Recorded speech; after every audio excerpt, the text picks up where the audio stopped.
I'd be remiss if I didn't bring this next prospect's name up.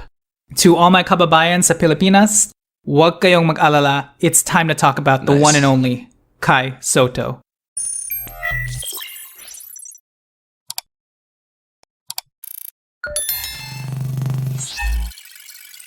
Straight out of the Philippines, 7'3" with a 7'5" wingspan, played in the G League Ignite with Jalen Green last year, but then withdrew to play in international play with the Philippines, but the pandemic kind of flipped that on its head, so he was kind of left in between.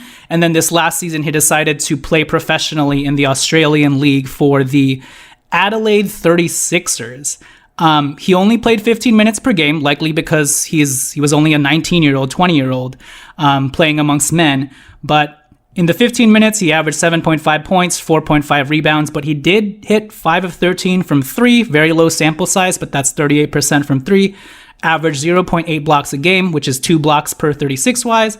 So my whole thing with Kai Sotto is I'm a little scared about the Filipino stanhood behind him as the first full-bred, full-born Filipino from the motherland, but you guys will like his nickname. It's a Kaiju. I mean, for that alone, Kaiju is, Japanese for like big monster, right, Alan, or something like that? Yeah.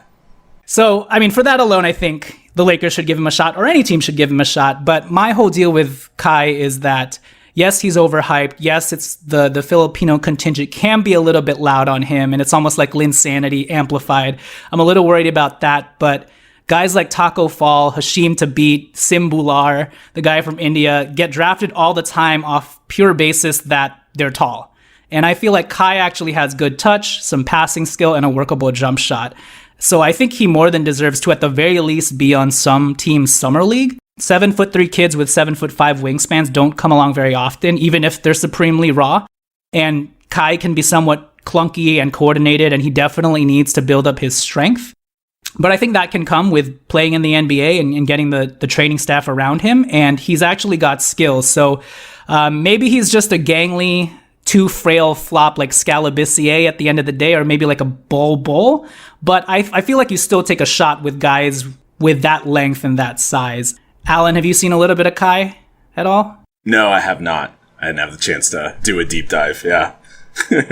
That's okay. Tommy, what about you? I've been spamming your texts with Kai Sotto propaganda. He does have a 9'5" standing reach, or 9'6" standing reach, which I think would have him second in this year's draft class behind Mark Williams. But what are your thoughts on Kai Sotto and maybe just even being on some team's summer league or training camp?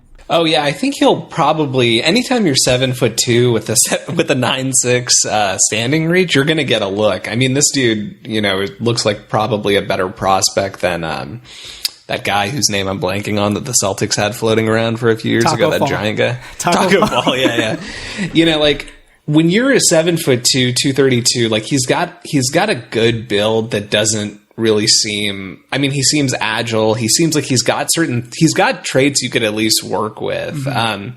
So it wouldn't surprise me to see him. It's just, he's very, very much a project player. Yeah. So, on a team that is already going to have a number of project players like us, just because of the nature of how our roster is being put together with the contracts that we have, like, I don't know that we could per se take a shot on somebody like this, but yeah, he seems like somebody should at least be giving him a shot to maybe take a G League spot next year. For sure. And also the kid is just a hard worker. You have to take into account the intangibles of his situation and his background, carrying a whole country on his back, trying to be the first Filipino to ever make it into the league. That stuff can put a lot of pressure on a kid, but we'll learn soon enough whether he can rise to the occasion. But you just have to like the amount of hustle that goes behind someone who's trying to trailblaze like that from a country where it's not easy to do this sort of thing. So